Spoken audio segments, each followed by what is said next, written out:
So on this video, I'm going to go over exercise 1.6. This is on creating a new subsidiary. So remember, when we do that, we are going to use book value. So how I like to go through course is to go through problems. I find that's the best for the students. So this one, if you can see, is exercise 1-6. How I've done it is I've written it down here, and then I'll show you where the numbers came from because I'm trying to get it so they're not too long. So the first thing we're going to do is part A, where we're going to give the journal entry in which Pester recorded the transfer of assets to Shambi Corporation. Okay. So Pester is giving it to Shambi. Shambi's a newly created corporation. So what they're giving up, they're doing it at book value. So Pester's going to record an investment in Shambi, and it's going to give up cash, accounts receivable, and what you'll notice with accounts receivable is the book value is 68 right here, and the cost is 75, so the difference is caused by an allowance in accounts receivable.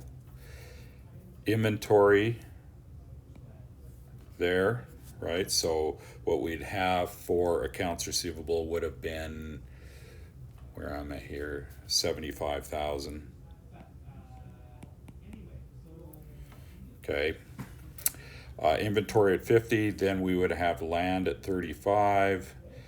The building's 160, because if we come up here, that's the original cost, 160, and then we record the accumulated depreciation to come up with the book value, and we do the same for equipment, 240, and the accumulated depreciation would be 60 because the book value is 180. Following that, we're going to record what Shambi would record, and they receive cash, and again, we're doing it at book value of 40, accounts receivable of 75, inventory of 50, okay, all book value, land of 35, and the buildings of 160, right? So at book value of 160, right? So we have that, and then the accumulated depreciation associated with it. And we do the same thing with equipment. We have the 240 right here and the associated accumulated depreciation. And we did that also with our accounts receivable. Okay, so that basically is the summary for exercise 1.6 when we create a new subsidiary. And remember, we use book value when we create a new subsidiary.